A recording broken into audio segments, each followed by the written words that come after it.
Waouh, bien-aimé, nous sommes déjà à un jour pour clôturer le mois de novembre. Waouh, qu'est-ce que ça va vite. L'année 2023 est déjà à sa fin. Oh mon Dieu, la raison pour laquelle je viens dire à quelqu'un ce matin de s'associer à ma prière pour sa propre vie. Bien-aimé, commence à remercier le Seigneur. Il nous a environnés de sa grâce depuis le début de l'année, depuis le mois de janvier. Oh, alléluia. Le Seigneur nous a environnés de sa faveur divine. Oh, Seigneur, nous te disons merci en ce 29 novembre 2023. Seigneur, je viens te dire merci pour la vie que tu m'as donnée au cours de cette année. Papa, pour la bonne santé. Yahweh, Papa, tu nous as édifiés avec les appels matinales. Il est bon, notre Dieu, il est bon. Bien-aimé, élève ta voix. Commence maintenant à le remercier avec tes propres mots. Peut-être que toi, tu es là, tu viens de sortir d'une maladie mortelle. Le Seigneur t'a délivré de combat. Le Seigneur s'est manifesté dans ta vie. Tes enfants ont voyagé. Oui, tes enfants sont retournés à l'école. Cet enfant malade a été guéri miraculeusement. Tu as été béni. Bien-aimé, Dieu a ajouté une année de plus à chacun de nous durant cette année 2023.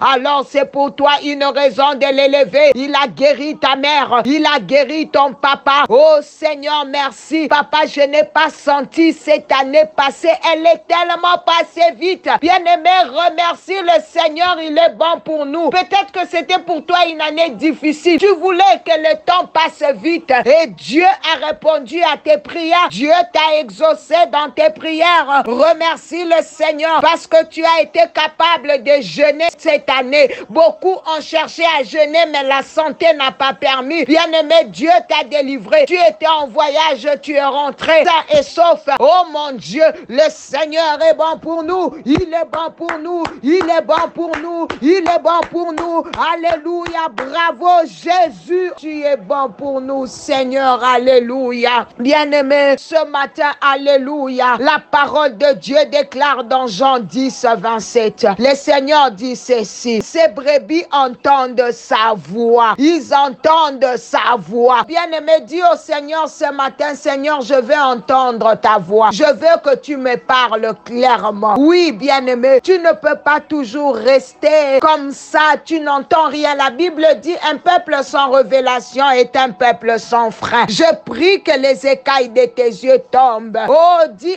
à Dieu, Seigneur, parle-moi et dis-moi ce que je dois faire. Montre-moi ta volonté pour ma vie. Révèle-toi à moi. Je veux te connaître en profondeur. Je suis capable de reconnaître la voix de mes parents et de mes proches. Je dois et je veux aussi être capable de reconnaître ta voix, Seigneur. Oh, bien-aimé, dis-lui aujourd'hui, pas demain. Aujourd'hui, je veux croire que tu me parleras car je sais que c'est le désir le plus profond de mon cœur. Bien-aimé, tu n'as pas à courir derrière les prophètes. Tu n'as pas à courir derrière les pasteurs. Dieu peut te parler à toi. Il n'a pas de personne spécifique à qui il parle. Il peut te parler seulement. Dispose-toi et montre-lui ta soif ce matin. Alléluia. Robo sakamande rebo. Dans Osée 4, 6, il dit, oh oui, le peuple de Dieu périt parce qu'il leur manque de la connaissance. Celui qui n'a pas une connaissance précise, bien-aimé, des Écritures, peut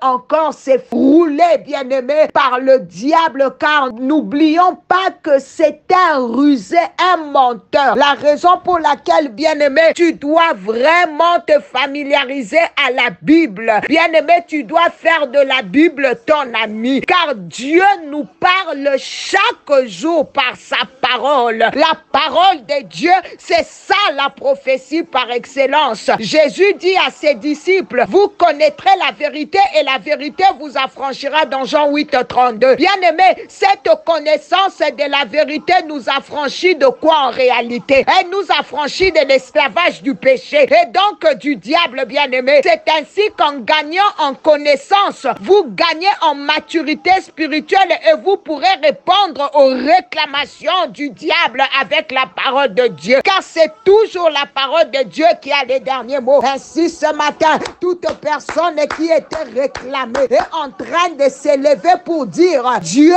ne me condamne pas. Dieu ne me condamne pas. Dieu, mes péchés sont pardonnés. Oh, l'œuvre de la croix agit sur moi. Écoute, bien-aimé, c'est une chose de savoir que Christ est mort pour nous sur la croix, mais c'est une autre chose d'expérimenter la victoire qui est associée. Oh my God, alléluia. Je veux réveiller une personne ce matin. Celui qui a la révélation profonde de l'œuvre de la croix ne voit plus la croix comme un élément de défaite, mais plutôt de victoire. Ainsi, ce matin, bien-aimé, commence à confesser la victoire sur tes ennemis. Commence à confesser la victoire sur les diables. Il a été vaincu. Il y a de cela 2000 ans sur la croix de Golgotha. Confesse la victoire sur les épreuves. Confesse la victoire sur les liens de famille. Confesse la victoire sur les réclamations de ta famille. Là où on a dit que toi, tu ne vas pas te marier. Toi, tu n'iras pas de l'avant. Tu ne vas pas dépasser un certain délai de la vie. Alors proclame, déclare que le diable, que les liens de famille, que les réclamations, que les incantations ont été vaincus sur la croix de Golgotha. Tu n'es plus de la lignée de ta famille, mais tu as l'ADN de Jésus.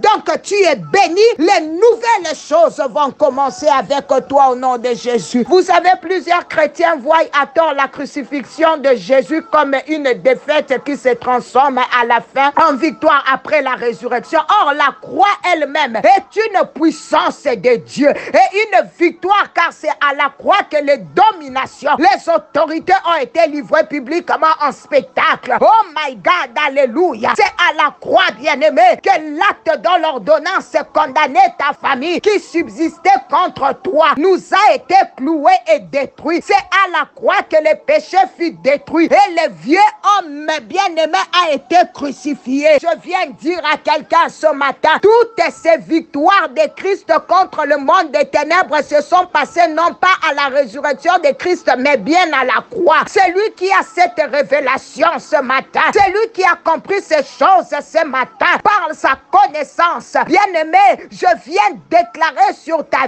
vie que tu gagnes toute bataille de réclamation qui s'élève contre ta famille au nom de Jésus, car il n'y a aucun endroit où le diable a été autant humilié, bien-aimé, par Dieu qu'à la croix. La raison pour laquelle, quand tu sens ces voix négatives parler en toi, ces voix du diable qui parlent à ton intérieur, rappelle à l'ennemi l'œuvre de la croix que Jésus a vaincu pour toi. Il a vaincu pour ta famille. Alors tu n'es plus condamné. Tu n'es plus sous un esclavage quelconque. Bien-aimé, rappelle à l'ennemi la parole. Rappelle-le ce que Dieu t'a dit dans la Bible, que toi tu seras toujours en haut et jamais en bas. Que cette année, tu ne la termineras pas pauvre. Cette année, tu ne la termineras pas main vide. Cette année, tu ne la termineras pas célibataire. Cette année, tu ne la termineras pas condamné. Cette année, tu ne la termineras pas malade. Au nom de Jésus, car le Seigneur a dit, par ses meurtrissures, tu as été sauvé.